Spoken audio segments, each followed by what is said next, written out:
Good evening, everyone. Welcome to another edition of Awake in the World. We are live right now. It is 6 p.m. on this beautiful Saturday evening, the 6th day of March in the year 2021. You must care more about. Hello, hello, hello. So, as always, let me express my love for each and every one of you, no matter where you are, no matter what you think about yourself. You are exactly what you need to be right now.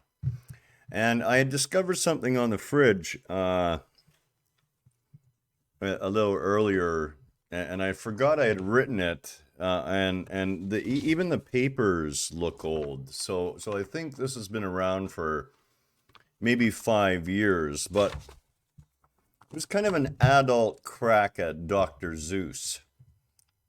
And I wanted to read it. And it's called A Mindless Monday Morning. And I'm not even sure if I actually finished it, but I don't even remember it. So we're just going to go ahead and start with this. So, a mindless Monday morning. Monday morning came and went. The morning sun, no time I spent. Didn't see it, didn't know. Never even saw the morning yellow glow. Too busy running, brushing, getting out of bed, 1,000 thoughts already bubbling in my head, yelling at the children, "You're going to be late." I looked at the eggs and ham laying on my plate. "What the hell is this?" I yelled in great surprise. The eggs were turning green right before my eyes. I thought I was losing it. I really, really was. And what could be the reason? The because. I had a fancy car, big house, 2 kids, and a dog. Both my wife and I are working very, very hard. It's true we hardly see each other, but it's the way it's supposed to be. My daughter has her little brother and has the dog for afternoon tea. "I'm successful," I yelled to the hardly listening sky, feeling like a moment I wish that I would die. No one answers back, no one seems to care. I sense the emptiness inside me that I never ever share.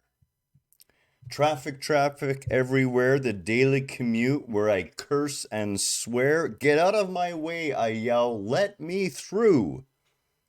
Don't you know I have so much to do?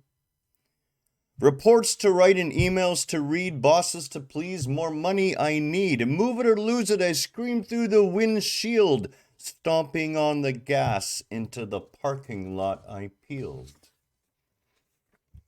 Huffing and puffing, really way too uptight, I ran to the washroom and turned on the light. "Get it together," I said to my me, then grabbed my fake smile for all to see. I sit at my desk staring at a big screen, my ears still hurting from my boss being mean. It was then, oh that then, that I spied the cat. It was looking at me with great big green eyes, and compared to most cats was quite a size, black and white and a tail that twitched, then it talked like that cat on Bewitched. I knew it then, I knew for sure, whatever I had, it had no cure. I heard not what it said, just ran for the door and didn't look back at that cat on the floor. Back at home, safe and sound, a careful look, no cat around. The kids surprised, "You're home so soon? Don't you know it's hardly noon?" The rest of the day passed in a blur, and I kept an eye out for kitty fur. Nothing accomplished, nothing done. I promised myself tomorrow I'll really run. Clearly, I'm going to have to pick that up and continue that on. That's not a bad rendition of an adult Dr. Seuss storyline, and I just wanted to share that with you. I ran into it on the side of the fridge. I forgot I had even started that all those years ago. So, what are we going to talk about tonight? And thank you for allowing me to share that with you. I do appreciate it. We're going to talk about you must care more about, now what's the blank? Well, there's a number of things. And this was the answer to a question I was asked. And the question was from a group member, and the question was, Garen, how is it that you live your life in the same way that you speak? How is it that there's that alignment going on? And this was my answer, and I thought the answer was worth sharing with you. You must care more about yourself than you do anyone else's opinion about yourself. So, what does that really mean? Well, we live in the physical universe, and because we live in the physical universe, everything here is duality. You know, someone had posted today, and I saw it on the wall, and I just had to comment on it. That you know, when someone says I appreciate you, it's one of the simplest things we can do to raise someone up, and I have no issue with appreciating other people. But what I'm wary of is looking at appreciation and then hunting for appreciation and then doing things for appreciation, because we live in this dualistic relativistic universe where there's always a yin and a yang. So if you're going to be up when someone appreciates you, you're going to be down when you're not. And it's really about, first and foremost, caring more about yourself than you do about what anyone else has to think about you. Now, that doesn't mean that we're not willing to listen to what others have to say when it comes to ourselves. But what it does mean is we are not going to allow the opinion of someone else who's suffering from their own opinion to necessarily impact us. Why? Because I care more about myself. If you want peace, no matter what it is in your life, no matter, and I mean it, no matter what it is, but let's start with peace. If you want peace in your life, you don't have to go looking for peace. All you have to do is favor peace or care about peace more than anything else. More than about arguing the point with the person on Facebook, more about arguing with your neighbor or your mother or your father or your sister or your brother or your friend or the person in the parking lot. More about getting upset and placing judgments on what you see in the news. If you want peace, you must care about peace more than you do anything else. Now, Kelly had written a post on the Awaken the World page this evening herself, and that post was involving, running from conflict. Now, that creates a sort of dysfunction. Conflict is something that we all wish to avoid, and as a guy who knows conflict inside and out, okay, I wish to avoid conflict too. But if there is no other resort, and you are left in a position where conflict is inevitable, do not run from that conflict. Because even in caring about peace, there are some times where the man or woman of peace must become a man or woman of war, of conflict, in order to restore that peace. And it is a last resort. But we don't live in this, we do live in a perfect world, but we're the ones who are messed up on the concepts of this perfection and imperfection. And because of that, there will not be peace at that global level. We have to start the peace right here with us. No matter what it is you see in your life, you have to be able to care about it deeply without being attached to it. For example, and this is an oversimplified example to be sure, but I care about our cats. They are beautiful, loving, furry balls of goodness. and love. When one of those cats dies, I will miss that cat. But I am not so attached to the caring of it that it overwhelms who I am. I recognize the cat as an integral part of my experience and a consciousness all of its own, another expression of creation. But I am not going to let my caring for it become a crutch. This is what's known as spiritual detachment, and it's a really nasty phrase because it sounds like you're somehow not empathizing or not loving in some way, but detaching. And detachment is the highest form from which true love rises. As long as there's attachment, it's not really true. There's a little piece of poison in there that's holding on, trying to get something in return. It's going to sound a little strange, but in the act of caring for things deeply, the first thing you do is let them go. Because if you really care for something, you want it in your existence no matter what it is, whether it's your opinion or whether it's another person or an object, no matter what it is. If you really want to care for it, you have to be willing to let it go. That's what that detachment's all about. It's about saying, I care for you enough that I understand that you're entitled to your free will. And if it's a vehicle, it's I care about you enough that I understand that you're a chunk of metal driving on the road. Things are going to happen. Right? It's always up to us. So if you want peace in your life, you have to care about peace more than anything else.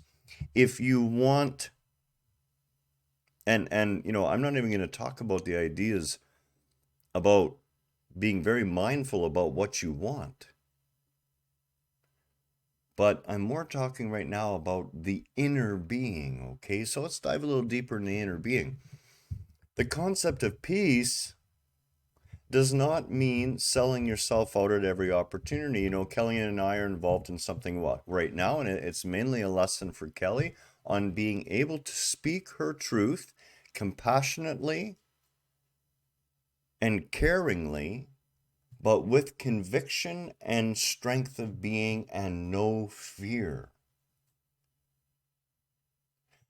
This is one of the greatest problems that we have, you know, is we are so worried about what others may think of us that we cease to care about what we think of us. And we push that little voice down that's saying, I'm not really jiving with what you're doing here. I don't agree with this. You're selling us out. But the larger part of that egoic being is more concerned about self-preservation and not having to engage in some sort of perception of conflict. No matter where we are in our life, we must be willing to care deeply about the state of being that we wish to be in above all else. This does not mean to the exclusion of all else. It means we stay centered in the core of ourself. And from there, we both play the role of the actor or actress, but we also see that higher view. We see that we're on a stage. We see that this is part of an experience, and we choose for ourselves how we're going to perceive this experience. And that's the very largest part of this that I really, really want to drive home. If you want to live a life of stillness and peace and connectivity, you already have all that. The only thing that gets in your way of it is your point of view. If you're willing to care more about that stillness and that peace and that connectivity, it's so much more, so much larger to make that the focus of your life. And you will find that instead of eating that little apple and gaining just a little bit of sustenance from it, that one day you'll have sprouted an entire tree of apples. And every one of those apples will represent peace. And what's really changed is your perception is no longer a point, but has grown to become more encompassing, grown to become larger and see the bigger picture.